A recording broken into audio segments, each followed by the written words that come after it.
crítica e nós.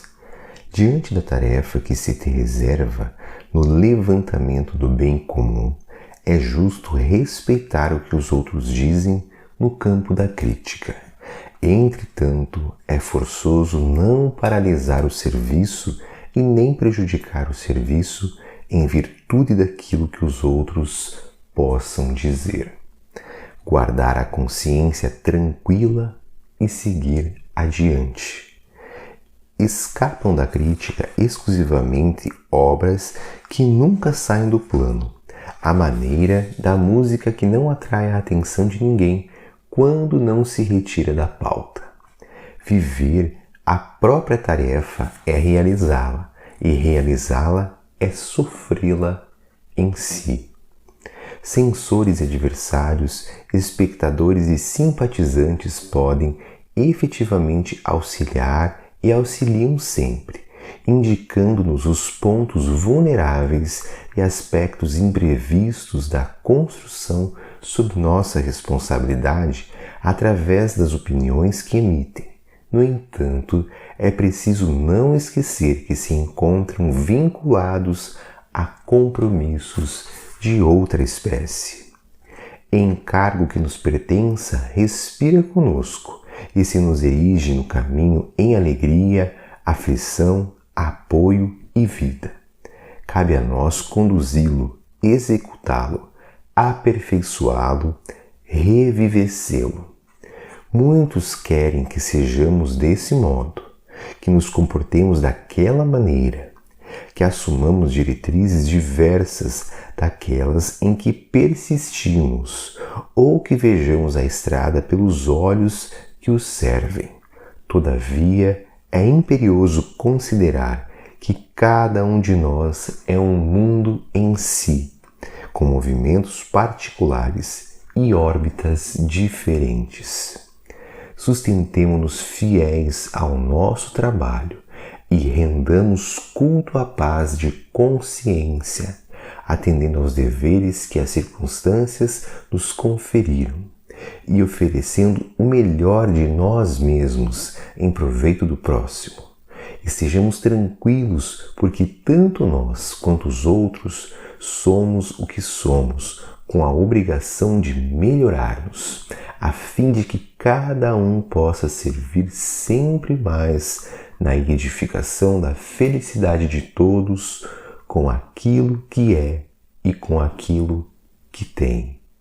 Emmanuel. Emmanuel nos dedica um capítulo inteiro deste livro para falar da crítica, daquilo que os outros falam e nós, como devemos reagir, interpretar, com que olhos devemos olhar e ver quando os outros falam sobre a nossa vida, sobre aquilo que fazemos, e ele nos dá orientações muito precisas e importantes. Inicia dizendo que diante da tarefa que te reserva, ou seja, frente aos nossos compromissos, aquilo que é nosso, aquilo que nós gostamos de fazer, também aquilo que nós não gostamos muito, mas que são os nossos deveres, aquilo que nós precisamos fazer em nossa vida, é justo respeitar o que os outros dizem.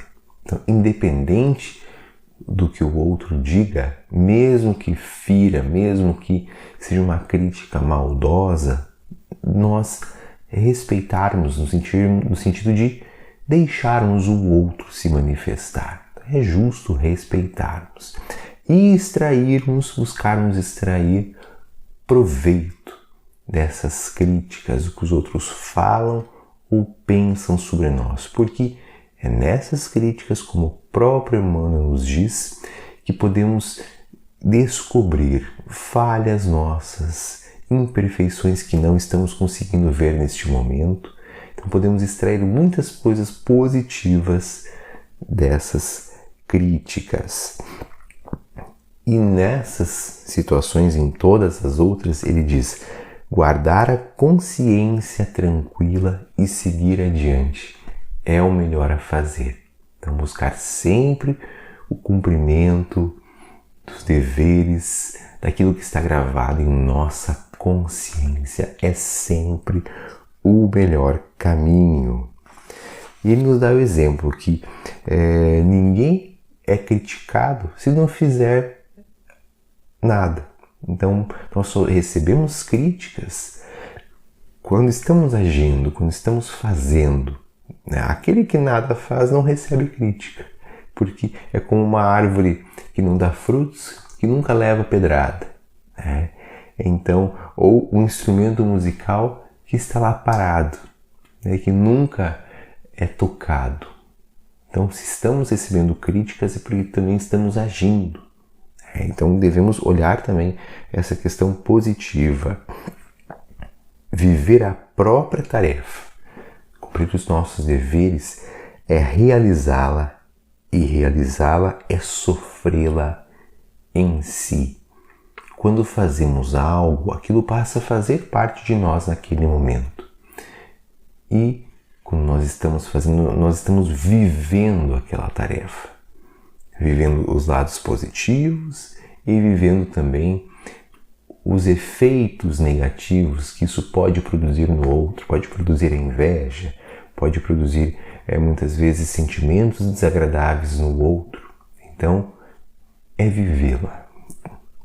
Censores, adversários, espectadores e simpatizantes podem efetivamente auxiliar quando nos indicam os nossos defeitos, como nós comentamos anteriormente. Encargo que nos pertença respira conosco e se nos erige no caminho com alegria, aflição, apoio, ouvida, ou seja, conforme nós vamos executando, fazendo o que precisamos fazer, nós vamos conquistando novas habilidades, nós vamos nos desenvolvendo, isso vai ampliando o sentido na nossa vida também. Muitos querem que sejamos desse ou daquele modo, e nós muitas vezes queremos que os outros sejam desse ou daquele modo. E esquecemos que, como nos diz Emmanuel, cada um de nós é um mundo em si, com movimentos particulares e órbitas diferentes. Então, a maioria das críticas ocorrem porque nós queremos que o outro pense como nós, que o outro orbite a mesma órbita que nós, mas cada um é um mundo particular, como se fosse um planeta totalmente diferente do outro, apesar de ter alguns planetas mais parecidos. Então observemos se não estamos criticando excessivamente familiares simplesmente por eles não concordarem com alguns pontos de vista nossos, por terem preferências diferentes das nossas. E ele finaliza: sustentemo-nos fiéis ao nosso trabalho e rendamos culto à paz de consciência. Então ele volta na importância de nós cumprirmos as leis divinas gravadas em nossa consciência, buscarmos a paz de consciência, atendendo aos deveres que as circunstâncias nos conferem, dia após dia, dia após dia, a fim de que cada um possa servir sempre mais, que possamos cada vez ser mais úteis na edificação da felicidade de todos, com aquilo que é e com aquilo que tem, com aquilo que somos neste momento, com aquilo que temos, podemos fazer muito. Que Jesus nos abençoe e até o nosso próximo encontro.